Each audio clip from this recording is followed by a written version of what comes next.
There's a reason why science and religion don't get along well with each other. They just can't help it. The two institutions are diametrically opposed in every philosophical respect. While science is an investigative process designed to foster a pragmatic understanding of reality, religions are cultural memes that seek only to propagate themselves from one generation to the next. Science recognizes our basic psychological weaknesses and even takes active measures to expunge them from our thinking. Religions, however, openly exploit our cognitive biases as a means of deliberately engineering conformity in their membership.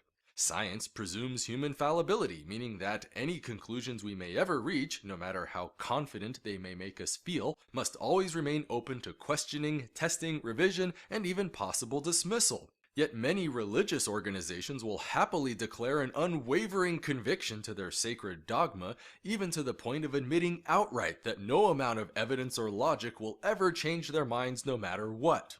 This is exactly why religious apologists are always so awkwardly antagonistic whenever it comes to matters of science and scientific method. The very rules which govern them are completely antithetical to their entire sense of epistemology. Yet the conflict can only grow worse over time because scientific discoveries are always directly challenging core theological claims. For instance, if the Bible is interpreted literally as the true and inerrant Word of God, then it necessarily follows that the earth is barely 6,000 years old, with all of its inhabitants having been specially created in the present forms we see today. The first human male was forged out of literal dust from the earth, followed by the first human female out of the first man's rib. This single human couple then incestuously spawned the entire human race, which expanded rapidly from its ancestral origins somewhere in the vicinity of the Euphrates River Valley. Then, at some point along the way, a talking snake came along and convinced the first woman to eat forbidden fruit from a magic tree, thereby corrupting the entire natural world with a sudden outburst of sin and death.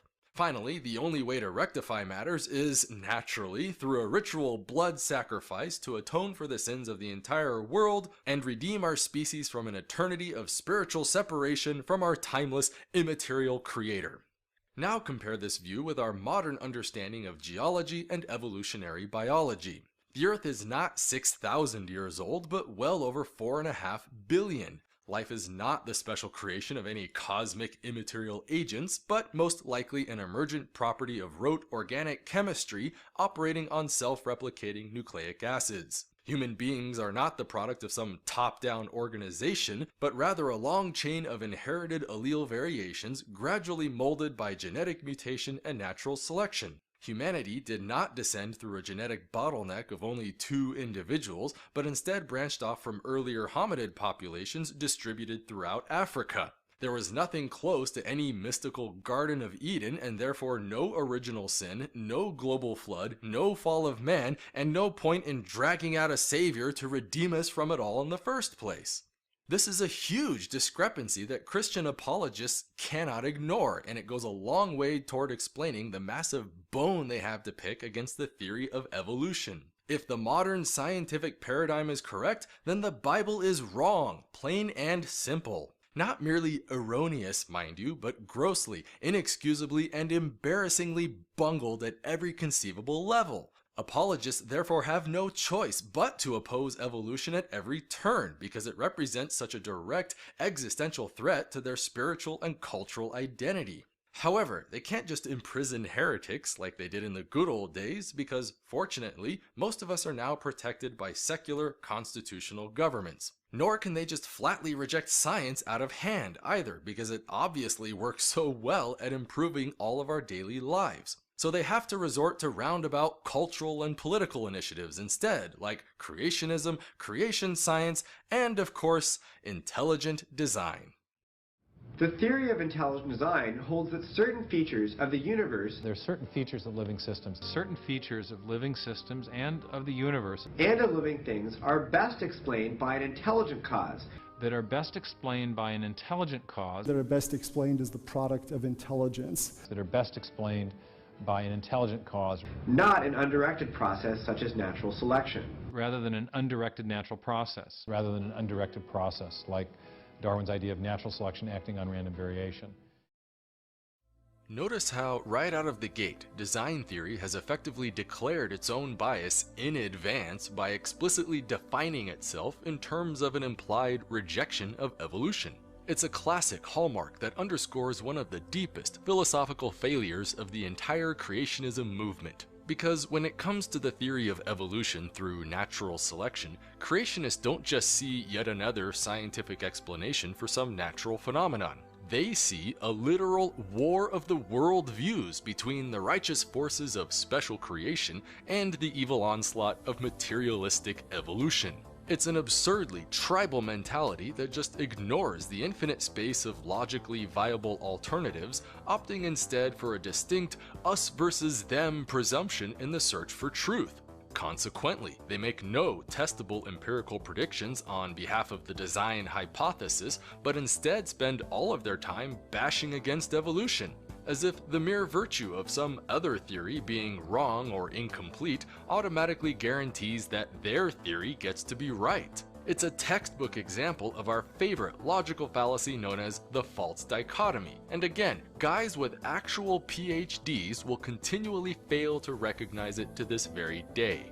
To demonstrate, simply consider the famous watchmaker argument of William Paley. It's a classic go-to thought experiment that represents the principal line of reasoning behind all intelligent design arguments. Basically, all it tries to show is that intelligent agents tend to imprint some form of empirically detectable signature onto the material objects they create. Consequently, if we can only learn to detect this signature in living organisms, then we can presumably use it to prove that life on Earth must be the product of an intelligent agency. Thus, as a case in point, we're most commonly asked to imagine a granite rock placed in our left hand, followed by a gold-plated pocket watch placed in the right.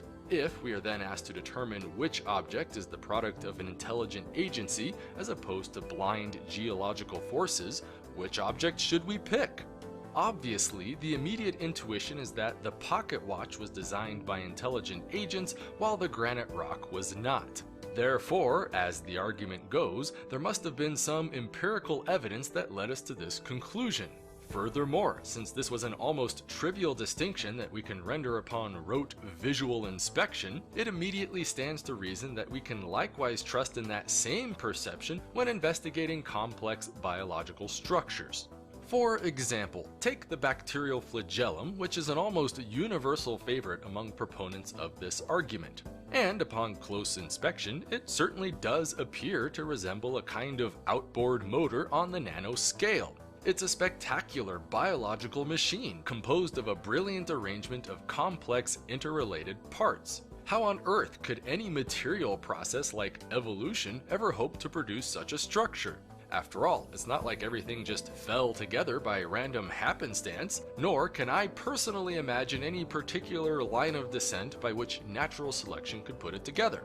Therefore, evolution cannot possibly be responsible for the bacterial flagellum, leaving us only with an intelligent, supernatural, immaterial agent who just so happens to be Yahweh, the omnipotent God of the Bible. That may sound like an obtuse parody of a sophisticated philosophical position, but it really is the basic train of thought behind all intelligent design arguments. If it looks designed, then it must be designed, and heaven forbid that any natural process ever hope to mimic such an appearance. Sometimes they'll even dress it up with pseudo-technical sounding jargon like specified complexity or irreducible complexity. But no matter what they call it, the end result is still always the same classic fallacy of arguing from ignorance. Human scientists cannot yet explain some biological thingy to my satisfaction in every last conceivable detail, so therefore a magic wizard in the sky must have done it. But hey, let's suppose we're feeling generous and immediately grant the contention that evolutionary biology is nothing but a giant hoax spawned by the devil himself. Barring any alternative theories to distract us, what exactly can we learn from the watchmaker argument in and of itself? Because for all the social bias and political motivation at work here, there really is an interesting philosophical question worth exploring. Namely, how does one detect design? That is to say, how do we differentiate between an object of purely natural happenstance as opposed to the deliberate fabrication of some motivated agent? This is not an easy question to answer, but we can at least begin the discussion by asking ourselves a basic philosophical question. Is it really all that impressive to detect the presence of design within a pocket watch? After all, it's not exactly a difficult thing to do when the manufacturer openly announces that fact in the form of recognizable markings scribbled all over the casing.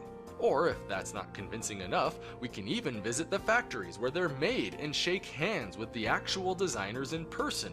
We also know with a great deal of confidence that we will never encounter a single natural source of pocket watches anywhere on planet Earth.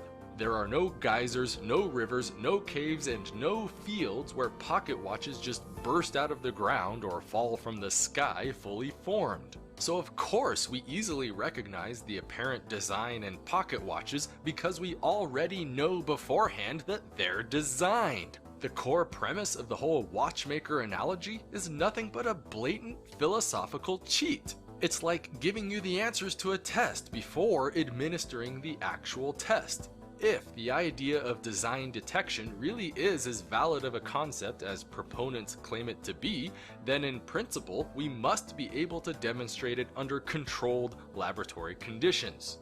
For example, consider the two material objects shown here. As you can see, they appear to be nothing more than a couple of rocks that I randomly grabbed off the side of a mountain. However, one of these rocks is special in that it's been handcrafted with deliberate intention for an express purpose. What that purpose is or how it was crafted, I'm not going to say. All you know is that one of these objects is perfectly natural in its origins, while the other has been specifically designed by an intelligent agent. Your job is to identify which is which and do so with statistical reliability. Notice how it's not nearly so simple of a distinction anymore, is it? And when you stop and think about it, why would it be? Rocks are just arbitrary arrangements of material stuff, and the mere virtue of being tampered with by some agent does not magically endow them with any empirically detectable essence of design. It therefore doesn't matter what methodology you think you have because the very idea itself is logically incoherent. The only meaningful distinction that exists between an object of nature versus an object of design is ultimately the designers themselves. Who were they? What tools did they use? What processes did they follow? What goals did they serve? How can I replicate them? What tangible empirical manifestations can we expect to observe and test accordingly depending on the competing theories? These are the kinds of questions that need to be answered in order to logically defend any design inference and not some cheap appeal to rhetorical intuition.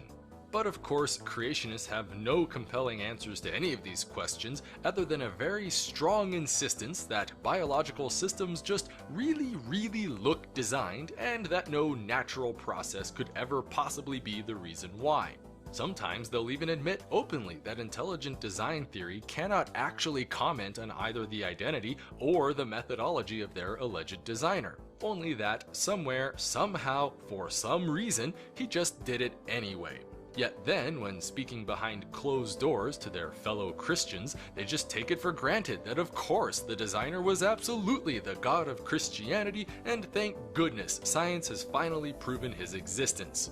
But hey, let's ignore all of that again and summarily grant the entire contention that human beings really can empirically measure the presence of design in material objects. Given that, would it not also stand to reason that we likewise possess the capacity to differentiate between good design and poor design?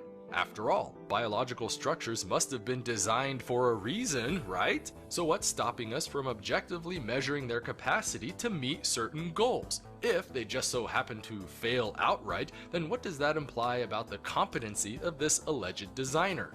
For example, consider the blind cave tetra of Central America. It certainly appears to be a perfectly normal fish at first glance, except for this strange bulbous mass of tissue growing out of its head.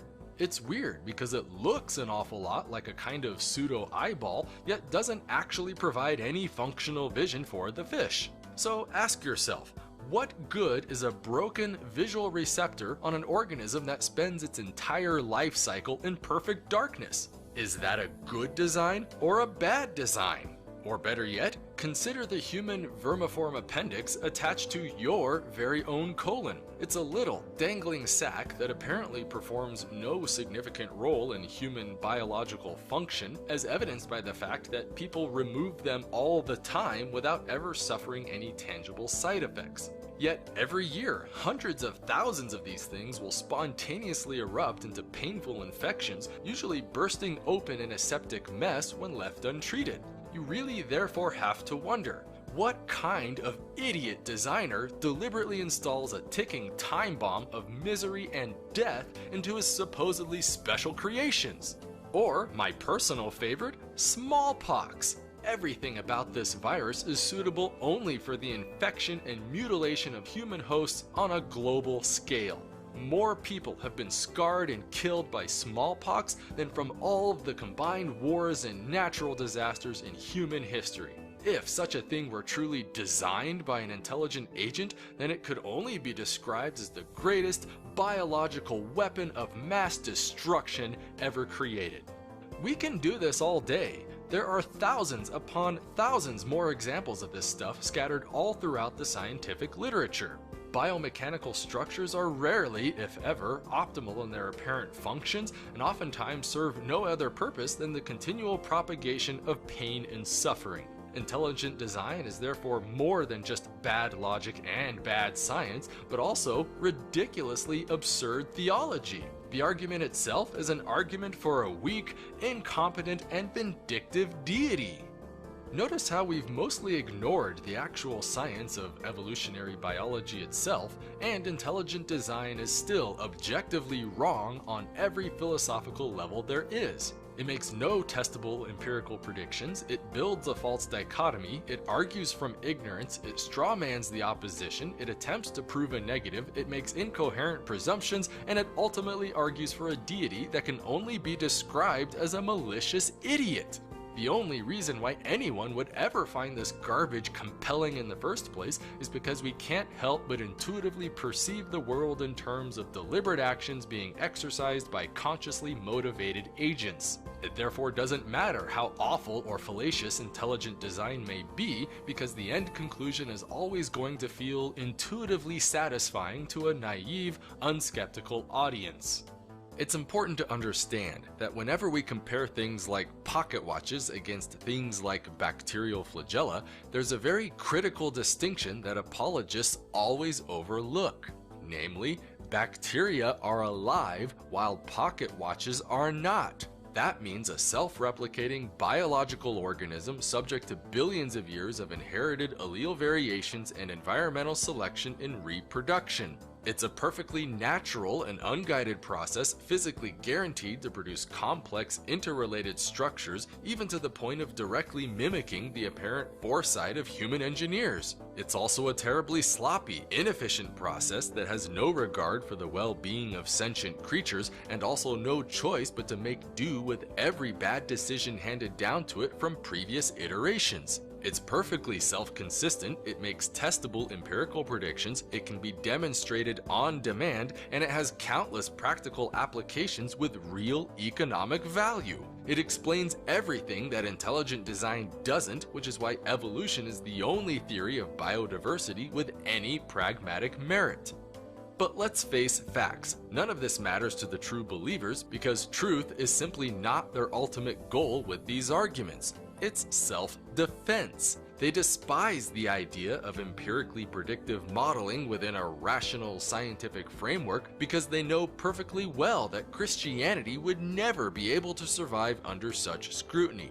Proponents even admit openly in their own internal documents and public lectures that the very existence of intelligent design is little more than a glorified wedge, a purely political initiative intended solely for undermining American science education, thus paving the way for Christian dogma to dominate popular culture. This is not just some wild conspiracy theory either, but a matter of public record already proven decisively in a court of law. So let's stop deluding ourselves under the naive pretense that this is some kind of rational debate against honest intellectual opponents. Christian apologists hate science because science is philosophically incompatible with faith. They therefore have to destroy or subjugate science by whatever means necessary, because failure to do so can only mean a complete sacrifice of all cultural relevance in the 21st century. Intelligent design is nothing but an instrument in that goal, motivated entirely by petty religious intolerance and not by any sincere regard for objective reality.